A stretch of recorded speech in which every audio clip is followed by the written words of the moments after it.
In this presentation, we're going to continue with the discussion of the conversion of a video file, something like you can upload to a YouTube, to a post. In other words, a text file that you can then upload to something like a WordPress post, or you can put it up on Facebook or some other type of platform.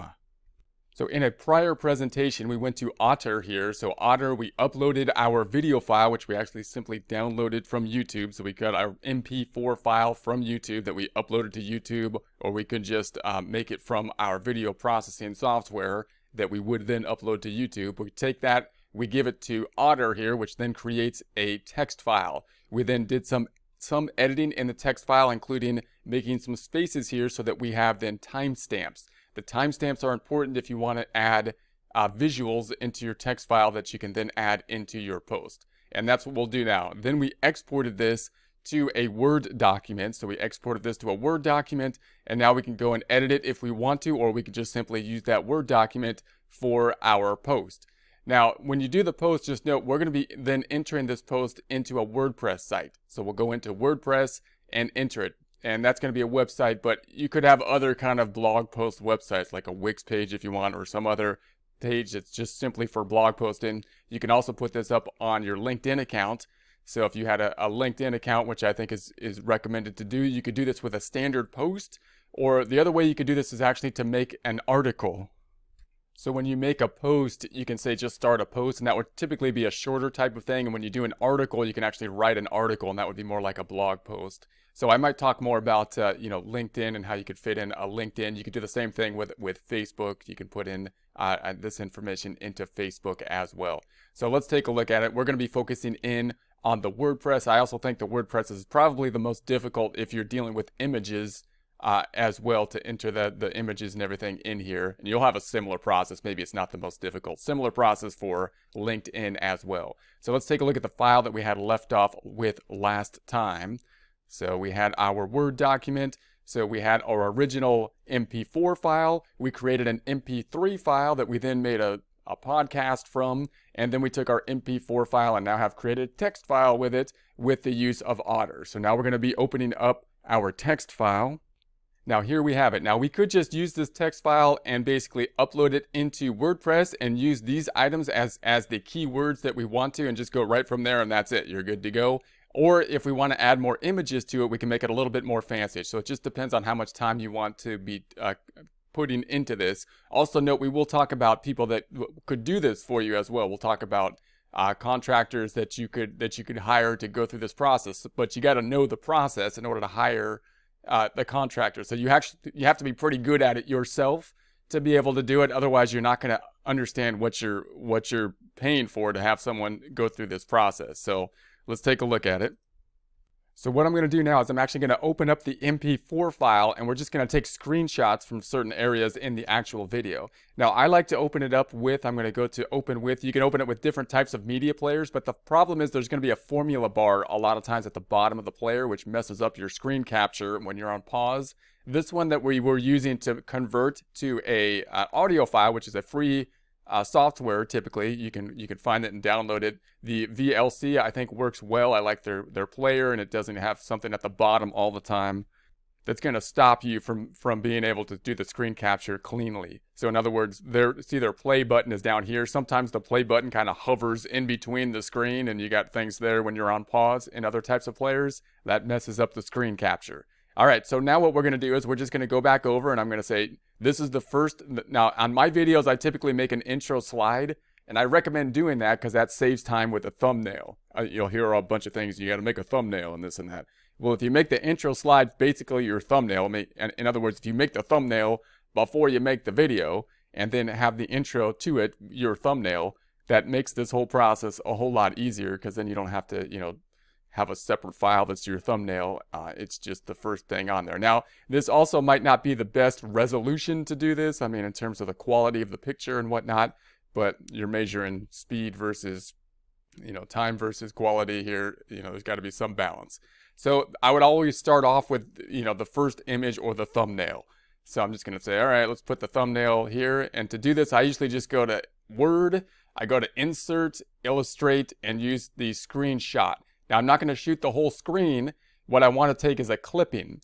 To use this tool, you must have the other file open behind this file. And then what you'll do is this top screen will go away, and it'll then show the file behind it, so you can clip the screen. Now, if you have multiple screens, this is a lot easier as well, because you can have, one screen with this on it, the other screen with the other thing, and it's easier to go back and forth with.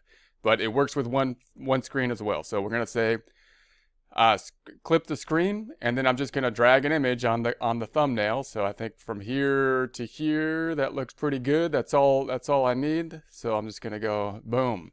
There's the first one. And then the next one. Now I don't need to put one on every time I made a break. I try to make breaks that are pretty a lot of breaks, so I have a lot of options in terms of where do I want to put it. But notice you could tell someone, not even tell them they have to read it. I could just say, I'm just going to randomly go through here and say, oh, that's at 1.14. All right, let's go back over here and say, where are we at? Something interesting at, the 1.14, and it should line up at least somewhat. And obviously this whole thing isn't that interesting because it's a text file, but there it is. All right, and then I'm just going to say, again, this isn't the best example since we're putting an image of text file on top of this thing, but if you were to be taking pictures of yourself talking or something like that, then you can at least take the image somewhere near where the text file is, and you don't have to basically read it. So to do this better, to do this more nicely, you could read through the thing and say, where's the best images. If you have any graphs or something like that, then you'd want to go through and pick the best one. So I'm just going to skip around here and say, all right, maybe down here at like the 2.14. How about the 2.14? We'll put one there. I'm going to go, all right, image down here at the 2.14. So there's, let's say, 2.13. That's good enough. All right. And then we'll go back on over and say that we're just going to insert illustration, screenshot, and then screen clipping. And then we'll just clip this old screen right here. We'll clip that up. And there we have it. And there is that. And then we'll just scroll down and say, all right, I'll skip one. Maybe not that one. How about at the 3.47? 3.47. Really could have chosen a video file that was at least had some PowerPoints on it, right? Instead of an IRS document, but that's okay. You get the idea. It's about the idea here. So 3.47, 3.47. All right. And then I'm going to go back on over and say, we're going to pick that one up at the 3.47, insert and screenshot, and then screen clipping, and then just clip that up. And there we go. There we have that. So there we have that. Now I'll stop there. You can continue. You can see basically that's the process, right? So again, I took a boring process and a boring image. But the other way you might do it. Let's just do one more. Like the other way you'd probably want to think about it is you could go through the video instead of starting at the text file. Go through the video file until you find something that's interesting, right? I'm going to go, oh, there's a slight, like, what if this was a graph? Like, what if there's actually something interesting on the thing I chose here? Like, like, oh, what if this was a graph? Well, then you can say, well, that's at 5.33. And this is actually the way I do it oftentimes, because when you're going through the video file, you're probably thinking, this graph's important, this thing's important, right? And as long as you put enough space, like that's at 5.33, as long as I put enough little breaks over here, I just get close enough to it, right? There's 4.25, 5.13. How about right there? And I usually go before rather than going after it in case I want more images. So I'm like, that's close enough. That image will be close enough to the text, it would seem, you would think, right? So I'm just going to clip it and put it right there. So that's probably actually the more effective way to do it. Go through the video file, and then you should have enough breaks in your text file to just put it close enough to, where it is on the text file. Okay, so that's going to be that. Then you can save this. Now that we have this in a Word document, we can do all kinds of things now that it's in a Word document. So now, for example, we could save it as a Word document. We could put this into the course that we have, or sometimes it's more professional to have this in the course and have it as a PDF file because that looks more like course-like. So you can then save it as a PDF.